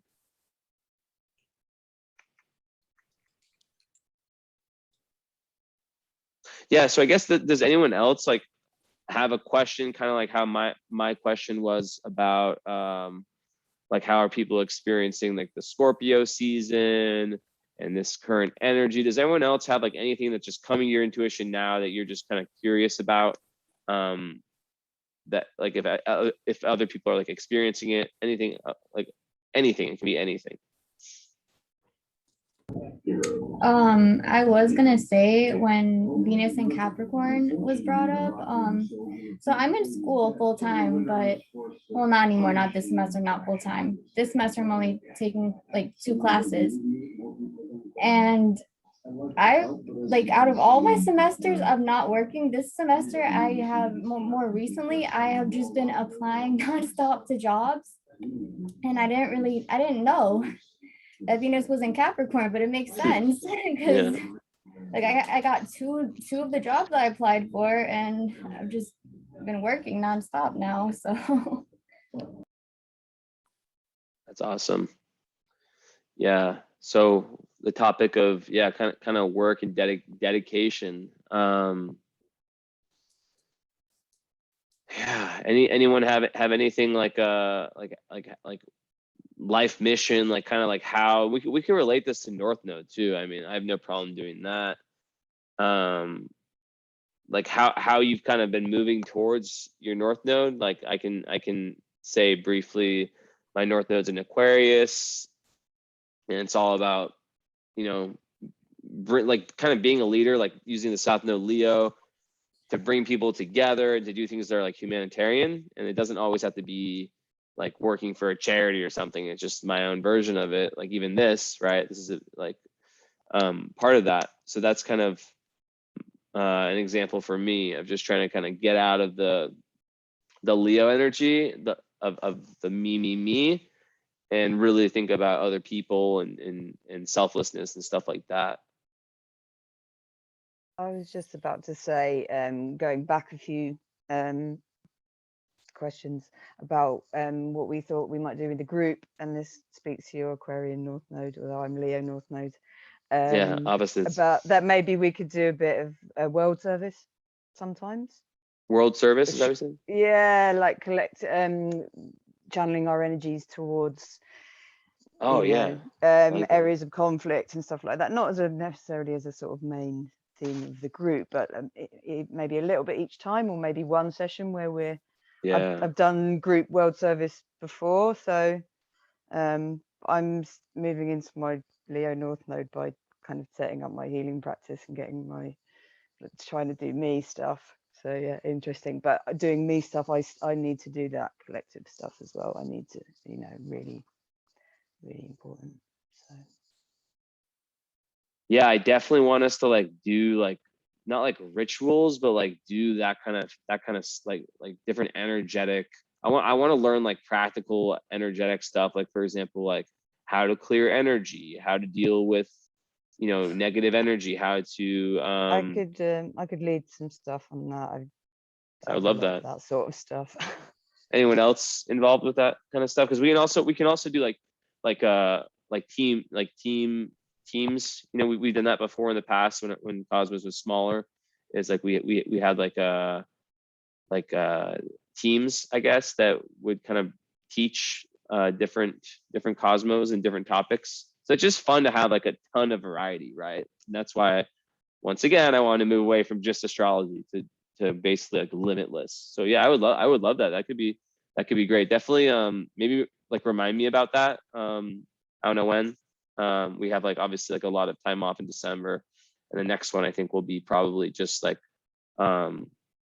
another more general one, but definitely like in January or after, you know, once we start doing them every 2 weeks, that could be, I would love that. That'd be, I think people would love that. Yes. So yeah, maybe remind me, or I can write it down even. Although my calendar is just for this year, so I can't really do that. I mean, we could open with like a meditation or some kind of like ritualistic, not ritual.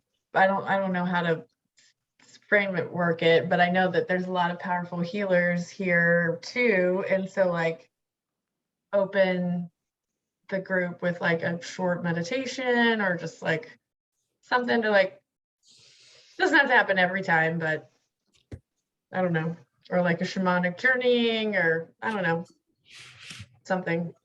I like that. Yeah. And also, so you just gave me a really good idea too, is we can have like a section where like, if anyone's like going through like a crisis, like, and I said this isn't therapy, but we're here to help each other. And, you know, like if someone's like really like, cause there's a difference between like using, we had like one person in the past who kind of used it as her own like therapy. Like, so I learned a lot in the first year, but there's a difference between using it as therapy and using it as like we could like ask, like kind of go around, like, is there anything, you know, really pressing that someone like really needs advice / help with? And I think that could be like really like valuable, you know, like if you're like really going through something tough, to like have all these powerful people be able to maybe say something that can help shift that. And I love the meditation idea too. I'm gonna write these down. That stuff often comes with synchronicity as well. When you're working on a problem with someone, it often will just kind of resonate with other people in the group with these sorts of groups, I found. Yeah, totally. 100%. Yeah, I like the idea of having like a check-in question of just seeing what are some themes that people are going through, and maybe help each other out that way if we're having some kind of challenge, and just kind of putting it out there will get people to think about how to help each other. Because I think that's kind of the main reason we're all here, is that we have all this thing in common where we care about people. And Yeah, totally. I love that. Okay, I'm writing these down. So check-in questions, some type of meditation to start. Laura, potential. Laura, what would your workshop be like? How would you like describe it? Or not workshop? It doesn't have to take up the whole thing. It can just be, I mean, you can do whatever you want. I don't know yet. Yeah, but like your expertise would be just like how would you just I don't know, like a Maybe brief collective healing. connective Like a healing. Collective healing kind of thing. Collective. Okay, yeah, and that's the idea. I don't know if that resonates with Laura. I just guess it Some depends. of what I Yeah. do, it goes beyond words. So I literally can't describe it. I can do like quite deep stuff where we connect with other dimensions and stuff. I'm kind of working on describing it, but the not being able to describe it is kind of the power of it. Yeah. It literally goes beyond Earth. Yeah, we have a lot of Words. people in here that are not present right now who are Trey is one of them. Hannah knows Trey. Mia, another one. Like there's a lot of people who are like very kind of people. Yeah. Well, we're all Starseeds. Yeah. Yeah. It'd be good to have a session on Starseeds. I'd be interested if anyone has any expertise on that, because I love that connected idea. to it, but I don't know anything about it really. I know what I am. I'm a Hathor. Yeah, apparently. I heard of that one. I don't know anything about it, just the Hawthorne. Okay, so wait, say that again. So understand. Okay, I'm like having a so Oh, set. what to call it? Oh no. I was just star seeds. I'm just like writing down like session ideas, like star seeds, like what kind of aliens we are, kind of thing, right? Interesting, right? I don't know anything about it. Okay. Maybe a future of humanity, something like that. How do you imagine it to be?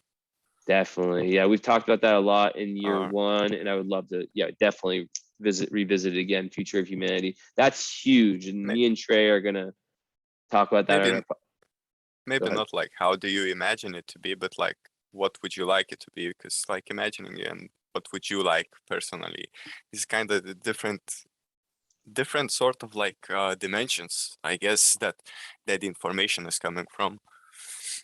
Yeah.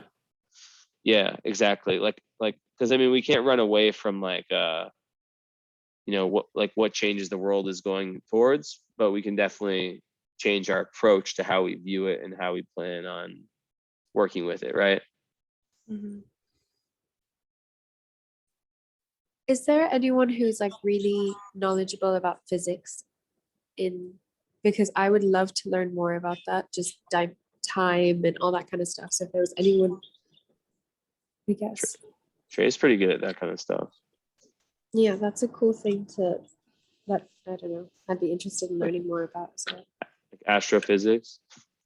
yeah, I don't understand it, but I'm so curious. I was just wondering if anyone here was, knowledgeable on it. Yeah, like different theories, like different theories of the sorts. Yeah, I'm just trying to get like a ballpark ideas of things we can talk about right now. I would Gonna say find I'm interested in like astral travel. If anybody knows, I've just started like researching it and things like that. So I would like to learn more about it. astral Yeah. travel. That's deep. Yeah, we have some people. Mia, who's not here, she's like, I don't know if I'm supposed to tell people that actually, but she's very, very like her and Trey are very deep into that world, especially her. I just met somebody through Instagram, and he's been kind of teaching me some things. Maybe I can invite him to the group. I don't know. Yeah, sure. I can direct message you later about that, Jesse. But That's fine. If he's a cool guy, he has your stamp of approval. Yeah, have him message me on Instagram and yeah, get him in the group. I can speak on astral travel as well. cool. So something that stood out to me today was the telepathic communication, and just like through what media do you do that? I guess, is it like meditation, or is it just like random visions or dreams? Because I've experienced that as well. And I thought I guess like Jesse says, this is the place to talk about these kind of things because nobody really understands it. But I have experienced it. I just haven't been able to really tap into it lately. But it did happen a lot when I was in quarantine. I met someone, and we started seeing each other, and I don't know, but I would just have these like really vivid dreams about this person, and messages that would just kind of come through the dreams that were very, very specific. And I never told this person because I didn't want to sound crazy, but I would have dreams about them like every day. And they were, like I said, they were very vivid, and I wouldn't forget about them the next morning. I would remember every single detail about it, and I just didn't understand what it meant. Yeah. Oh, hopefully, I'm taking a psychic and clairvoyant development class, I guess you could say. It's not really a class, but I met this really neat person a couple weeks ago. And so if I learn anything, I would love to share it, because for me, all of that has happened pretty randomly. And so being able to like sort of hone and ground that would be really cool. So Yeah. I think it sounds like, Brenda, for you, it's with the dreams and stuff, it's more clairvoyance. So there's the 4 different clairs. I'm very much, my relationship is mostly clairsentience. I'm not very clairaudient as well, which is the hearing one, but apart from Mercury retrograde. But my telepathic relationship is astral, like intimacy. That's like, but I think it could be really different for different people. So, yeah. Okay. But it'd be good to maybe have a session on the clairs, people talking about their different, and whether you do work on developing them, or whether you in classes, or whether how you develop. I don't know. I'd like to develop more of the other ones. I'm claircognizant as well. But yeah, my clairvoyance. Anyway. I think that's such a cool concept as well, to tapping in and honing our sixth sense, kind of, and giving that so much attention and figuring out what it is for each one of us.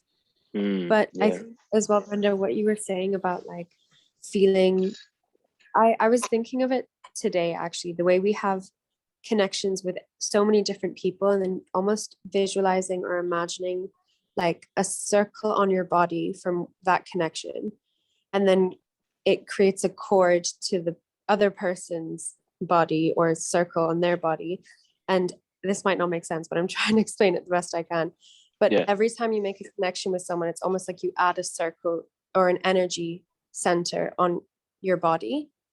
And so if that center is like open and you keep that open, then the connection can remain strong and you can keep communicating to each other through that energy connection. And it's whether or not you allow it to stay open, or you feel like it needs to stay open, or, you know, that, I don't know, that helped me kind of understand how sometimes I'm getting all these messages from people I'm not around anymore, but I keep receiving things, and it's like, oh, I've left that energy center open.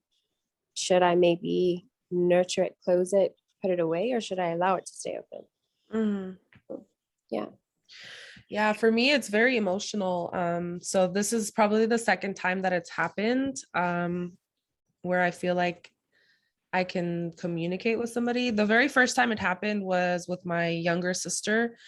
She was out at this party in like the hills.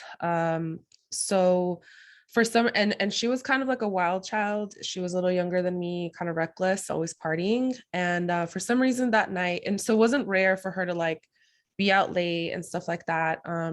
So for some reason one night I couldn't sleep. It was probably around 10 o'clock, and I was like, she's not home. She's not home. Like, what am I gonna do?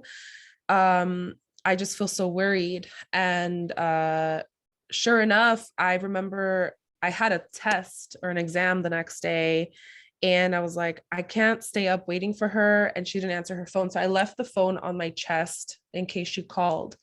And of course, an hour later, she called, and she said she had done something and she wasn't feeling well. Like, can you please pick me up? And so I make my way to pick her up. And at the time I had a really shitty cell phone. And so as I'm making my way up to the hills, I lost all my reception. And so the GPS stopped working, and I have a terrible sense of direction. And it's really dark up in the hills. No one keeps their lights on out there. So I was so worried, and I remember like freaking out because I didn't know where I was going, but for some reason I could hear her voice, and I could hear her like guiding me. And she's opposite. She has a great sense of direction. She would never get lost. So I remember just hearing her like, turn here. Okay, I'm here. Make a left there. And I remember just like, I don't know where this like download came from. I think she had done mushrooms and she was like just not having a good trip. So I ended up turning left on the street, and of course I look up and she's right there in front of my headlights, and she's like, oh my God, I'm so glad you made it. She's like, I was calling you, and I really wanted you to show up here. Thank you so much for coming. And I remember just hugging her and like being so glad that she was safe.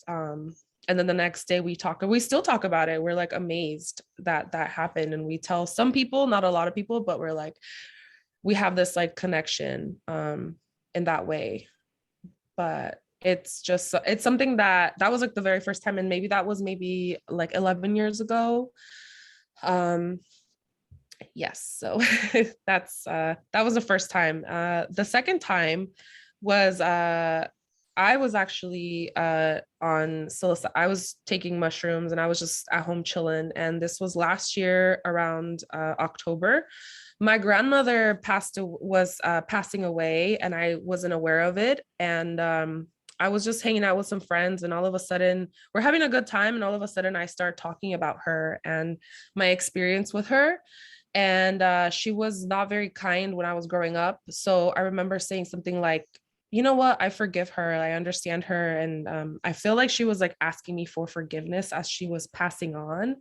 And so that was maybe Wednesday. And then on Thursday, my mom called me and said, hey, you know, your grandma's been sick, she's gone now, and I just thought I'd let you know. And I felt like this immense happiness for some reason, even though my mom is calling me to tell me that she passed. And I felt happy because we hadn't connected physically, you know, in the real world. But at that moment, I really felt her presence, and I felt like she was asking me for forgiveness. And because I said it out loud and I said, yeah, I forgive her and I understand her, then she was able to pass on. And then I remember that Friday, I was just freaking out, like not freaking out, but I was just like, is this real? Like, could this be? And I went to the ATM, and I remember for some reason, there's this old man there who's always reading a book of some sort. So I know he leaves books on top of the ATM every time. So for some reason on Friday that night, when I went to the ATM, there was a book there, and it was a children's book, and it was the Goodnight Moon book. And I remember last year, you remember October 30th was the super blue moon. That happened, and it was that exact day, and it just aligned all so perfectly, and I was just like shook. I couldn't believe it. And then I was like, really, this book? And sure enough, I opened the book. I'm like, all right, what is it? And I open it to the first page that opens up, and it was the part in the book where it says, and to the old lady, good night to the old lady. So it's basically like this children's book where this bunny rabbit is getting read a story, and his grandmother or mother is in a chair, and she's trying to get him to go to sleep, and he's saying good night chair, good night coat, good night window, good night moon. And then finally in the last page she goes, and good night to the old lady sitting in the chair. And that happened to be the page that I opened to. So I just felt her presence there, and like that is another form of communication that I have experienced. So I'm just trying to like figure out how to tap into it more, especially talking to my ancestors and talking to my grandmother, because we did not have a good relationship. And I know that she has a lot of wisdom that she can offer me and I can use as guidance. So yeah, I know that was a lot, but that's kind of where I am right now. Yeah, definitely. I definitely think we like just like the idea of like taking wisdom, like who within us like has like I don't know, a super wise grandma or someone that they know who's like a holy woman, or you know, just anyone that just knows something, right? And just like taking knowledge from like tons of different places. That's another thing I wrote down. It's a good idea, and thank you for sharing that. Thank you for listening. Of course. 1 second. Anyone else with any ideas or anything you guys would want to kind of talk, like either like ideas for future sessions or any questions, any ideas that you have coming up right now we're talking about? I like the idea of us helping each other hone our gifts, because like very similar to Brenda, I've had a lot of those kind of situations, and that's why I'm taking this class. Hopefully I learned something and I can share it with the group, but just like anything that we can do collectively to help you know, increase our superpowers, so to speak, you know. just sharing our experiences with it should help us to learn. I Yeah. think mostly it's practicing it, and you have to feel safe. And so probably just hearing other people's experiences will give you the confidence to explore. Because I don't know what the classes would teach you. Wouldn't know how to. I mean, But that's you what could I'm then you can share curious. that. You can share Yeah, that in I'm the really, session. really curious. It's just, and I think feeling safe is a huge part of it, because in my life, feeling like weird or sort of like beat down by these ideas and things that I've experienced, or like seeing dead people. I know that sounds like scary, and it is scary. Not to us. Not to the people I can here. teach how to protect yourself, because if you are going to explore telepathy, you do need to be able to protect yourself. Yeah, There's a lot of shit in definitely. the astral plane. Yeah, Yes. absolutely. Yeah, I totally agree. And I've done a lot of work with protecting myself, and so I feel more confident going into those spaces. But when I was younger, it was just like happen randomly, and it was very scary, and I'd kind of push it away. Like, I don't want to be weird. I don't want to experience these weird things. We should You have a session on know? protection, though. Everyone will have different ways of doing energy protection. That would be cool. Yeah, Yeah. that's a big thing that I want us to talk about and get better at is Cool. like not even like just even like very hands-on practical, like how in this world to protect our energy. Here's Dave and Priscilla. Hey Priscilla, these are two OG members. Priscilla was the first person to ever join, and Dave has been at every single one. So Hello. welcome. But hey Dave. Hey, what's going up? on? Hey, Yeah, so guys. we're just talking about like kind of what we would like to get out of Cosmos. I'm taking notes for like future sessions. We were talking about like really learning like hands-on like energy protection, like how to not only like protect your energy, but how to like heal yourself when you're like in the real world. Like how can we like help each other learn superpowers basically. And yeah, just any ideas that's kind of what we're doing right now, is just like going around any ideas that you would like to get out of this group, like whether it's like a individual session or just in general. Very cool. Yeah, that reminds me, I'm doing a cord cutting session tonight, like a self-guided meditation thing, which should be really interesting because I've never done that myself before. So, nice. Who are you doing that yeah. with? Like what kind of, like with a That's, psychic? Yeah, the lady I've been doing a lot of collaborations with. Oh, She's okay, got like part of this healing program. I'm going to be collaborating with her as an astrologer. That's kind of one of the key things. Like the second week of the healing journey, you do this cord cutting with like people you're close to, and not necessarily to let go of, but just to reset the energy. Yeah. And so it'll be really interesting how that goes. I have I'll let you know. experience with that. I've done something like that before. It's super interesting. Well, cord cutting, but also like yeah, there's different things you can do. Like anything with intention is just, it works. Like I remember like with one of my exes, I had to like, the thing that helped the most besides like forgiving her, this is a long time ago, before I was really like into spirituality, was like writing a letter to her that I never sent to her. I was like with a therapist, and then burning the letter, and just even doing that, or like Gestalt therapy was another thing where you like go from chair to chair, like you speak as yourself. You have two chairs, and then you speak as yourself, and then you answer as the other person. Like you just like actually physically get up and switch chairs. And I learned about that. It's pretty interesting too. Have some healing, some real healing.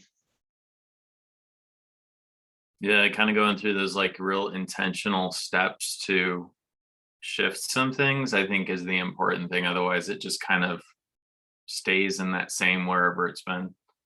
You know? Yeah, totally. How about you, Priscilla? Any ideas of stuff you'd like to have us talk about or learn about? Everything and all things. When I walked in or like joined in, I heard someone talking about protecting themselves energetically. I feel like that's a big thing, especially, being more sensitive to energies. to just kind of like force field around us. Yeah, exactly. Force field around us. That's yeah, totally. And is someone in here Kundalini instructor? Is that you? Is it his sin? How do I pronounce your name? Hasinya? Sinya. Hasinya. Is, that's my friend. Yeah, she's a Kundalini teacher. I've done Ooh, Kundalini nice. for like 20 years. It's amazing. So, I used to do it. So good. Wow. it's So amazing. we got a Kundalini Yeah. teacher. I didn't realize that. So yeah, there's maybe tell me. Okay, give me the pronunciation. Hasinya. Sorry, Hasinya. I was trying to unmute, but like my phone, I did this update and once I touch anything, like, Yeah. the H is silent. So it's like Sonia, but with an I instead of an O, is what I like to tell people. Hasinya. Say it one more time. I'm gonna really dial Oh, in. the H. Oh, sure. The H is silent. So Sinya. Sinya. Okay, that's so Like easy. Sinya. But you're not a sinner. Sinya Chow. And where's that from? What is that? I don't want to guess. It's Chinese. I was gonna You can say, guess. I mean, I don't care. I was gonna say don't Vietnamese, but I have no idea. I just always like feeling smart when I guess things incorrectly. But okay, yeah, I mean, there's so much in Kundalini, right? I mean, I did it for like 2 years or something like that, and it was unbelievable. All the energetic, like speak of like creating like energetic protection, right? So I'm sure you could definitely teach us some cool stuff. Not asking for a free class or anything, but just here and there, if you have any insights of little things. I'd be happy to, really. Yeah. I think the idea is just everyone kind of combining, like we all know like things about different subjects and just everyone combining together. And what do you bring to the table? What does everyone bring to the table? And some people don't think they bring anything to the table, but like they do. Sometimes it's just your energy, just your presence, right? Like even sometimes the people that like Emma, maybe she thinks she hasn't said anything. Like I still feel her energy, I still I respect the people who like would rather listen and rather kind of have that different approach, right? Because it's there needs to be a balance. So everyone is valid and everyone has something that they bring to the table, you know what I mean? For sure.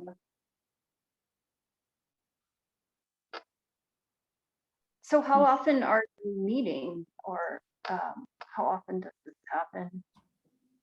Yeah, so 3 weeks now. That's just because we're in like this, like the crazy time, holidays coming up. But after January, I mean, this is so like Cosmos is kind of like dying down for a while. Dave, you can attest to that. During the days of the reindeer. Reindeer. Yeah. Yeah. The reindeer. Yeah, it was starting to get really stagnant. So I decided like 3 weeks is better, but that was until I had like this tsunami. We haven't even had that many people in here. But we have like probably like so many people have like couldn't make it today for like random reasons. So like we have like over 70, I don't even know how many members, probably like 70 or 70 something members. So I imagine like our next one will be in 3 weeks, but then after, and then that'll be it, none for December besides December 4th, I think. January will be I'm not sure, but I think we'll probably want to do it every 2 weeks. We'll see. What do you think, Dave? You think 3 or 2? See ya, Emma. Thanks for coming. Yeah, I mean, I would say at least 2. I mean, I know it's sometimes tricky with schedules and stuff like that. We all have different lives. So yeah, it's, it's, yeah, either 2 or 3, I would say. I mean, definitely if you do it 3, the time makes it grow fonder because it's a kind of a real special thing. You know what I mean? But yeah, you have to play with it a little bit and see kind of how that works out. And then you could always kind of rotate depending on what's going on and things like that. So, but yeah, because 2, sometimes when it's 2, it's like people are more like cool with missing it because they're like, okay, it's every 2 weeks, it's too often. Right. So right. yeah, we'll experiment with 3, but then it's like it's also so valuable, So yeah, maybe we'll stick with 3 for a little bit, see how that is, and if there's like a massive demand, and you know it's going really well, and then like getting lots of people in the meetings, then we can switch it up. Cool. Well, so yeah, anything else? I mean, I think most people are kind of getting tired, or so yeah, I just changed the hours, by the way. I don't know if you guys saw that. That was my big decision. Yeah, so I think it's just better. I didn't realize that it's not that bad for Australia time to be earlier. So yeah, so it's going to be 11:30 Pacific time, USA time. That's, you know, I feel like if I was in the Pacific time, I would like that more, because I would just be like, okay, I mean, I wake up late, so I'd be like, wake up, get a coffee, Cosmos. Eastern time, 2:30 UK time, and then that just makes it so like everyone in the UK, it's 7:30, that everyone can make it, whether it's Sunday or Saturday. 8:30 Western Europe, 9:30 where I'm at, and then we have 2 Turkish people, so 2 or 3, 2. So they'll make it 10:30, and then the Australian 6:30 a.m. I mean, they can just wake up and go back to sleep. So I think it's better like that. Yeah, they can catch it on the back end if they're like still kind of waking up. They can, because they're usually lasting a good couple hours. So, you know. Yeah, like 3 hours or so. Mhm.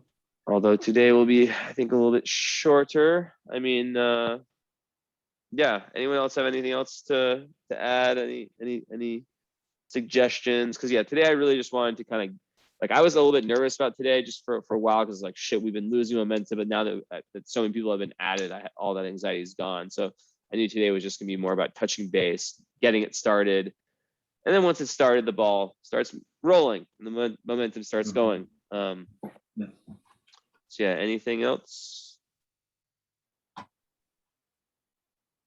It's good to see some new faces and see some not so new faces and stuff like that. So welcome all those that are new and those that are back. Yeah, it's a good group, and I'm excited about the variety and stuff we can talk about. I mean, there's been a hell of a lot of distractions in the world, so I think it's understandable that we've kind of gone through some different cycles for sure in the last year, but it's good to kind of connect and regroup and things like that. So really excited. Yeah, you remind me of this intuition I had. Like, it was just like, keep the group going no matter what. Like, even if there's like times where like there's like very few people going to the meetings, which I don't think is going to happen anymore, considering that I took the paywall down. Just keep it going, because I just have this intuition. They're usually not wrong. Where like there's going to be time or a period of time where like we're going to need this shit. You know, like we're going to really fucking need it.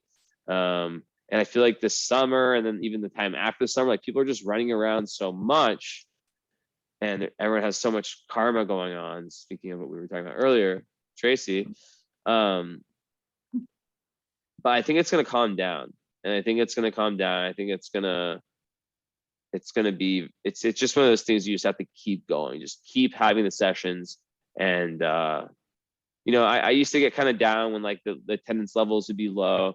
But now I'm trying to just adopt the attitude of like whoever comes, you know, there's a different energy. It's kind of cool, different energy to each session, you know, and whoever comes, they're meant to come, and whoever doesn't, you know, just letting go of kind of like wanting to have like all 70 whatever people come at the same time, because that'd be pretty crazy actually if there's that many people. Maybe too much.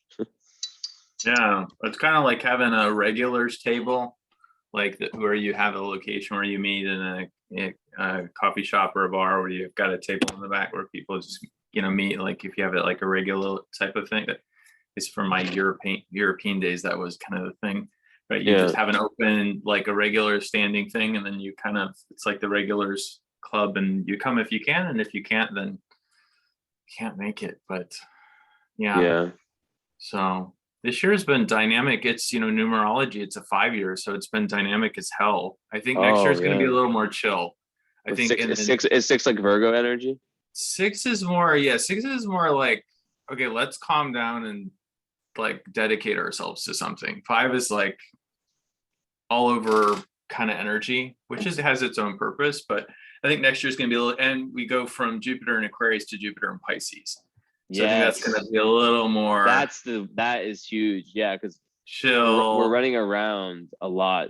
You nailed it on the head. Yeah. And that's kind of, so that's what I felt intuitively and like explained through like numerology and astrology, like that time is going to come. Yeah. I imagine like by Aquarius season, Pisces season, like January 20th. I mean, that's really like, for me at least, like I always am like, I mean, those are like two extremely spiritual signs. Those are always times where I'm like really dialed in on this kind of stuff. So, right. Yeah. Yeah. Cool. Anyone else with any other random things? Anything about anything? I was just gonna add in to what you and Dave were talking about. I definitely feel like this year was super well. I've been going through my Saturn return this year, which has been very intense. And on top of the 5-year, my Saturn's also like 5th house.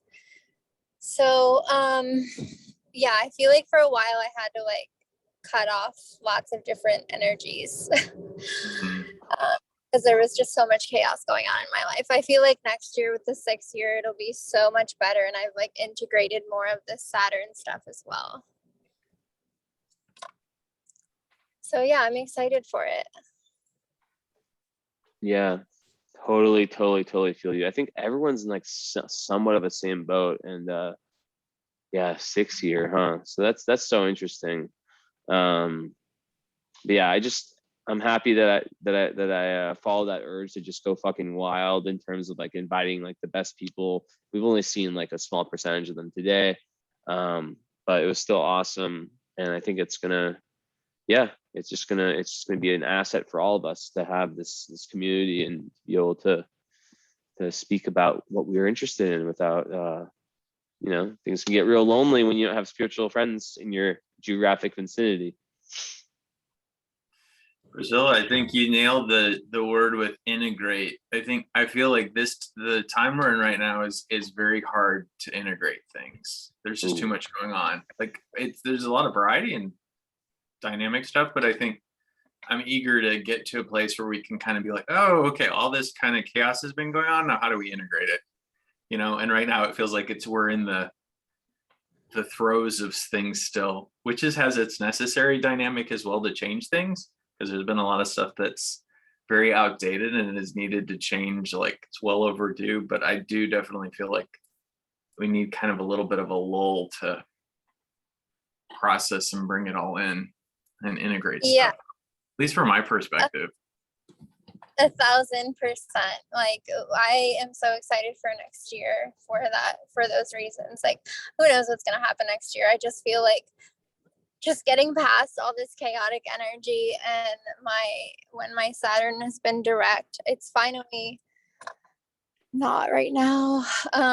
So I think that next year with the 6, it'll be so much more like perfecting with the Virgo energy with the 6, like getting things in order, like really beautiful compared to this chaotic 5. Yeah. For sure. Yeah. Well, that's really interesting. I really like that the 5 and the 6, because that just everyone's just going so crazy right now, and they've been going so crazy. Not like crazy like in a bad way, just so much action. Because in astrology, by each sign we go from an active sign to a passive sign, a masculine sign to a feminine sign, right? Aries masculine, Taurus feminine, Gemini masculine, Cancer feminine. So that's kind of how it is, right? And I think that right now and for a while we've been in this like kind of high tide, and there comes a time where people just want to transform. They want to get more introspective. They want to learn, and so I'm happy we're getting this set up right now. Well, in terms of Kundalini Tantric numerology, 5 is the physical body, and it's the number of change and of the teacher. So, and 6 is the arc line, which is all about our steering wheel and where we're gonna go. So Mm, nice to hear. Cool. people the I 5 love and it. 6. I love it. I love it.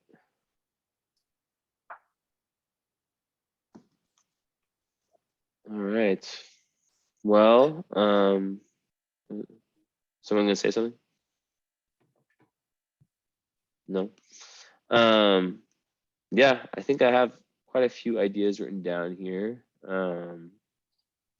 So yeah, one other thing was like Dave, Priscilla, I don't know if you guys were here when I said this, was like having I really want the community part to be emphasized. So like having like a like kind of a routine when we start, like someone mentioned maybe like a meditation, but I thought like the idea of having like a check-in question, like, hey, before we get into it, like just want to make sure, like, is anyone going through like any kind of like crisis, or even not even a crisis, just anything like where you really like want to kind of share about something going on personally. It can be about anything, and kind of get some advice or get some encouragement. I think that could be really valuable to have that as like a thing we do to start out the sessions.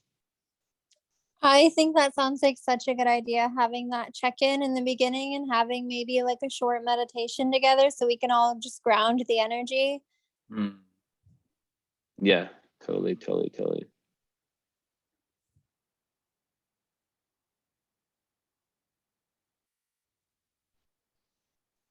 All right, guys. Well,